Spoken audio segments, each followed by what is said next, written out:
अस्सलाम वालेकुम रहमतुल्लाहि वबरकातुहू।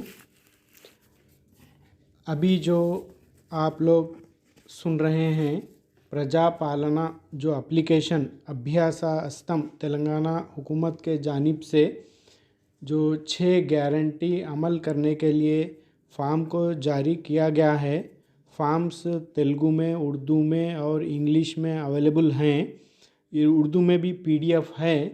ये जो इलेक्शन मैनिफेस्टो के दौरान में 6 गारंटीज़ का ऐलान किए थे, उसको अमल करने के लिए तकरीबन गांव के लोग, वार्ड मेंबर्स और जितने भी लोग हैं आवाम, तेलंगाना के सब आवाम को एप्लीकेशन डाउनलोड करके सबमिट करने के लिए कहा गया है। उसकी तारीख जो है आज 28 दिसंबर से 6 जनवरी तक सबमिट करने के लिए कहा गया है, जो 10 दिन हैं। तो लिहाजा अपने अहम कामों को छोड़कर पहली फुर्सत में आप लोग इस एप्लीकेशन को हासिल कीजिए और फॉर्म को फिलअप कीजिए और जल्द से जल्द अपने वार्ड में या अपने गांव में ग्राम सभा में सबमिट करने की कोशिश कीजिए। तो यहाँ पर बाज़ लोगों के पास राशन कार्ड्स नहीं हैं, तो वो लोग नए राशन कार्ड के लिए भी एप्लीकेशन दे सकते हैं। तो इसके लिए जो ऑफिसर्स हैं ये मुख्तलिफ़ मकामात पर टीम के तौर पर डिस्ट्रिक्ट लेवल, मंडल लेवल, विलेज लेवल टीम्स बनाया गया है ताकि आप लोगों को हेल्प कर सके, आपको सहूलत हो सके, आप लोगों के जितने भी डाउट्स हैं वो क्लियर कर सकें। तो लिहाजा ये फॉर्म जो है उर्दू में है। यहाँ पर तारीख़ दी गई है 28-12 यानी दिसंबर से 6 जनवरी तक। तो यहाँ पर मुख्तलिफ़ स्कीम से महालक्ष्मी, रैतु भरोसा, गृह ज्योति, इंद्रम्मा और जीवता स्कीम के लिए। तो यहाँ पर देखिए आप लोग अफराद ख़ानदान की तफसीलात हैं। फ़र्स्ट पेज में जो है दरख्वास्त दहिंदा मालिक मकान जो भी हैं उनका नाम यहाँ पर दर्ज करना है। जो आपके आधार कार्ड में नाम है वो नाम यहाँ पर लिखना है। उसके बाद में औरत है, मर्द है या दिगर जो हैं उसमें सिर्फ टिक करना है और यहाँ पर आपकी जो भी दरख्वास्त दे रहे हैं उनकी फ़ोटो यहाँ पर लगाना है। उसके बाद देखिए यहाँ पर कास्ट एससी हैं, एसटी हैं या बीसी हैं या फिर माइनॉरिटी हैं, दिगर उसमें आपको टिक करना है। उसके बाद तारीख़ पैदाइश जो आपके अपडेटेड आधार कार्ड में मौजूद हैं वो यहाँ पर लिखिए और आधार नंबर लिखिए। उसके बाद राशन कार्ड, अगर आपके पास राशन कार्ड है तो लिखिए, नहीं है तो नए राशन कार्ड के लिए अप्लाई कीजिए। मोबाइल नंबर, आपका जो प्रेजेंट मोबाइल नंबर जो बैंक से और आधार से कनेक्ट है वो नंबर आपका होना चाहिए। जो OTPs वगैरह आते हैं वो नंबर हर वक्त रखना चाहिए और वही नंबर लिखना चाहिए।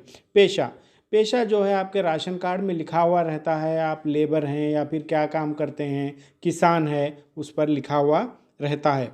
अफराद ख़ानदान के तफसीलात, तो यहाँ पर जो मालिक मकान है नंबर 1 पर यहाँ पर लिख दिया गया है, फिर दोबारा लिखने की ज़रूरत नहीं है। यहाँ पर सिलसिले नंबर यानी वालिद है समझिए, पहला नाम आ गया, उसके बाद में सेकंड नंबर यहाँ पर डालकर यहाँ पर वालदा का नाम लिखना चाहिए और रिश्ता यानी दरख्वास्त जो भी हैं उनका रिश्ता क्या है, वाइफ हैं तो यहाँ पर वाइफ लिख दिए। फिर मेल है या फीमेल है यहाँ पर लिखिए। फिर उसके बाद में उनकी तारीख़ पैदाइश और आधार नंबर यहाँ पर लिख दीजिए। इसी तरीक़े से घर में अफराद ख़ानदान जो भी हैं तीसरा चौथा नंबर ऐसा डाल के, बड़ा बेटा है तो बड़े बेटा का नाम लिखिए, उनका पैदाइश लिखिए और रिश्ता क्या होना लिखिए। इस तरीक़े से इसको फिल कर दीजिए और लड़कियां रहे तो लड़कियों के भी लिखिए। इस तरीक़े से यहाँ पर ये दूसरा पेज यहाँ पर है, 10वां पता लिखना है। आप जिस जगह जिस मुकाम पर रहते हैं वहाँ पर आपके घर का नंबर, मोहल्ले का नाम लिखिए और क़रीबी जो भी प्लेस होता है वो भी लिखिए और आपका पिन कोड नंबर वगैरह भी लिखना चाहिए। म्यूनसिपाल्टी का नाम क्या है, गांव का नाम क्या है, वार्ड नंबर क्या है वो भी लिखना चाहिए और मंडल कौन सा मंडल आता है, ज़िले कौन सा ज़िला है वो भी लिखिए। और उसके बाद देखिए महालक्ष्मी स्कीम जो है, यहाँ पर भी आपको टिक करना है। इसमें माहाना 2,500 रुपये की माली इमदाद की जा रही है, तो अगर आपको होना है तो उसको टिक कीजिए। दूसरा, 500 रुपये गैस सिलेंडर। अगर आपको गैस सिलेंडर होना है 500 रुपये में, तो आपके तफसीलात देना ज़रूरी है। गैस कनेक्शन नंबर यानी गैस के बुक पे कंज्यूमर नंबर जो रहता है यहाँ फिलअप कीजिए। सरबराह करने वाली कंपनी जो है HP है, भारत है, इंडियन है, जो भी है यहाँ पर लिखिए। उसके बाद में सालाना इस्तेमाल होने वाले गैस सिलेंडर की तादाद, आप हर महीना एक यानी साल में 12 इस्तेमाल कर रहे हैं या 20 इस्तेमाल कर रहे हैं, जो भी हैं सही सही यहाँ पर लिख दीजिए, क्योंकि वो लोगों के पास कंपनी से वो लोग डिटेल ले लेते हैं। डिटेल के ज़रिए से मालूम हो जाता है कि आप साल में कितने इस्तेमाल कर रहे हैं। रईतु भरोसा है, यहाँ पर जो है किसान जिसके पास ज़मीनें हैं 1 एकड़ को इतना सालाना दिया जाने वाला है बोल के बताया गया है। अगर आप किसान हैं, आप ख़ुद किसान हैं, खेती बाड़ी कर रहे हैं, तो यहाँ पर टिक कीजिए। या फिर खौलदार हैं, खौल यानी किसी ओनर की ज़मीन लेके आप उस पर फसल उगा रहे हैं यानी मेहनत कर रहे हैं, तो यहाँ पर टिक डालिए। पट्टेदार का पासबुक नंबर, तो यहाँ पर पासबुक नंबर जो भी आपके पट्टा बुक रहती है वो लिखिए। उसके बाकी के डिटेल्स, सर्वे नंबर्स वगैरह जो भी है, कितना रकबा है, वो भी यहाँ पर लिख सकते हैं। और ज़ेर काश ज़मीन के तफसीलात जो भी हैं। ज़राई मज़दूर को सालाना 1,200 रुपये यानी 12,000 रुपये दिए जाएंगे, ये होना है या नहीं, उसके ऊपर भी टिक कर सकते हैं आप। रोज़गार गारंटी कार्ड नंबर, यानी आप क्या रोज़गार यानी क्या कर रहे हैं, आपका एक कार्ड रहता है एम्प्लॉय कार्ड, उसका भी नंबर जो रहता है वहाँ पर लिख दिए। इंदिरम्मा स्कीम, यहाँ पर तो इंटी वगैरह जो भी होता है घर वगैरह देने के लिए, घर बना के देने के लिए जो स्कीम बनाए हैं वो है। ज़ाती घर नहीं रखने वाले यानी ज़ाती घर है उन लोगों के लिए नहीं है, जिसके पास 250 मुरब्बा गज़ ज़मीन है उन्हीं को बना के देने के लिए वायदा किए हैं। तो घर की तामीर के लिए माली इमदाद होना है या नहीं, उसको टिक कीजिए। उसके बाद दूसरा, शोधा तहरीक में शिरकत किए कारकुनों यानी उन लोगों के लिए बोले साहे, यहाँ पर क्या है बोले तो कि आपको तेलंगाना तहरीक के दौरान में बहुत सारे लोग शहीद हो गए थे, तो उनके ख़ानदान के अफराद को 250 गज़ मुरब्बा गज़ रहे तो घर बनाकर तामीर करके दिया जाने वाला है।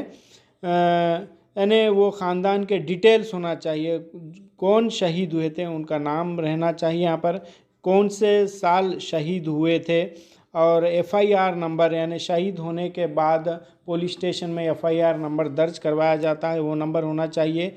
और डेथ सर्टिफिकेट जो म्यूनसिपल से हासिल करते हैं उसका नंबर भी लिखना चाहिए।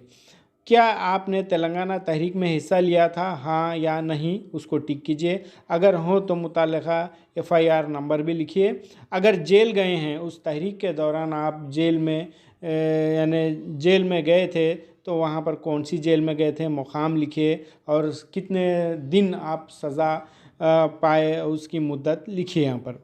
उसके बाद में यहाँ पर गृह ज्योति स्कीम, गृह ज्योति स्कीम ख़ानदान को फ़ी माह 20 यूनिट मुफ्त बरखी यानी ज्योति, यहाँ पर करंट के मुताल्लिक़ है यहाँ पर, यानी आपका माहाना घरेलू बिजली खपत कितनी, आपके जो हर माहाना जो बिल आती है उस पर लिखा हुआ रहता है कि आप हर महीना कितने यूनिट्स जलाते हैं। तो आप एक 5-6 या 6 महीने की निकाल के देखिए, उस एवरेज के हिसाब से लिखिए, क्योंकि करंट ऑफिस से वो लोग मालूम कर लेते हैं, नंबर रहता है, आपके पूरे डिटेल्स लेते हैं, आप कम जलाते हैं या ज़्यादा जलाते हैं उसको सही सही फिलअप कीजिए। 100 जलाते हैं या 100 और 200 के दरमियान जलाते हैं या 200 से ज़्यादा यूनिट आप वो करते हैं, उसके ताल्लुक़ से लिखिए।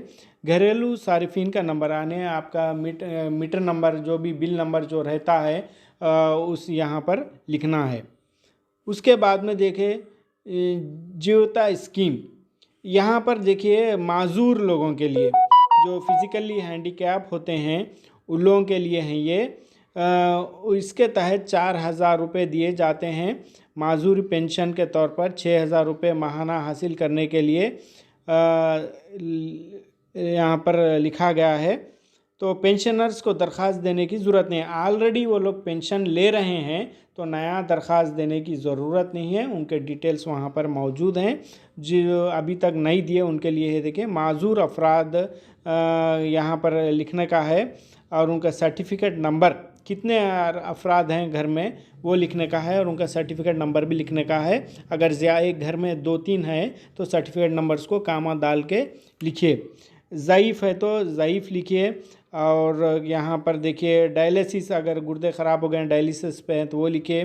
बीड़ी मज़दूर, बीड़ी बनाने वाले हैं तो वहाँ टिक कीजिए। तन्हा बेवा खातून है, तन्हा है, शादी नहीं हुई तो यहाँ पर लिखिए, ये भी बेवा है देखिए। तो इस तरीके से एड्स के मरीज़ है तो यहाँ पर लिखिए। फाइलेरिया यानी पैर जिसके मोटे होते हैं वहाँ पर टिक कीजिए अगर हैं तो। और बीड़ी का ठेकेदार वगैरह है तो यहाँ पर लिखिए। तो इस तरीके से ये फॉर्म को आप 28 दिसंबर से 6 जनवरी तक प्रजा पालना जो दरख्वास्त हैं वो देना ज़रूरी है। और यहाँ पर फॉर्म पूरा फिल करने के बाद आप नीचे आधार कार्ड का ज़िराक्स होना चाहिए आपका, और सफ़ेद राशन कार्ड जो है उसका भी ज़िराक्स देना ज़रूरी है। और जो भी दरख्वास्त दे रहे हैं उनका नाम लिखिए, जिस दिन दरख्वास्त दे रहे हैं उस तारीख़ भी लिखिए। अगर नाम नहीं लिखने आता है तो अंगूठे का निशान भी लगा सकते हैं। हाँ, और एक बात, पूरा फॉर्म देने के बाद जब आप फॉर्म देने के लिए जाएंगे, जो भी ऑफिसर रहेंगे फॉर्म सबमिट करते जगह, वहाँ पर आपके पूरे फॉर्म को देखेंगे वो लोग, पूरा वेरीफाई करेंगे। उसके बाद क्या बोलते सो आपको दरख्वास्त नंबर जो भी है वो देंगे। आपका नाम, आपके शौहर, वालिद वगैरह का नाम भी लिखना चाहिए वहाँ पर। महालक्ष्मी स्कीम के लिए देना चाह रहे हैं तो वहाँ टिक डालिए। कौन बहरहाल यहाँ पर जितने भी स्कीम्स है वो स्कीम्स को जो है टिक डालिए आप वहाँ पर। तो इस तरीके से यहाँ पर पूरा आपका वार्ड नंबर जो है, मंडल कौन सा है, ज़िले कौन सा है, तारीख़ वगैरह पूरा लिखे। फिर अफसर जिसको भी सबमिट कर रहे हैं अफसर की दस्तखत लेना मत भूलिए, और ओहदेदार के सिग्नेचर और स्टैम्प वगैरह लीजिए। लिहाजा ये फ़ॉर्म के तफसीलात ख़त्म होते हैं। फ़ॉर्म को फ़ौरन हासिल कीजिए। अगर आपको इंग्लिश और उर्दू तेलुगु में भी फ़ॉर्म ऑनलाइन पे अवेलेबल हैं, या आप ज़िराक्स भी ले सकते हैं PDF डाउनलोड करके। ओरिजिनल फ़ॉर्म होना ज़रूरी नहीं है। लिहाजा ये आपका जो दरख्वास्त का फ़ॉर्म के डिटेल्स हैं वो ख़त्म होते हैं।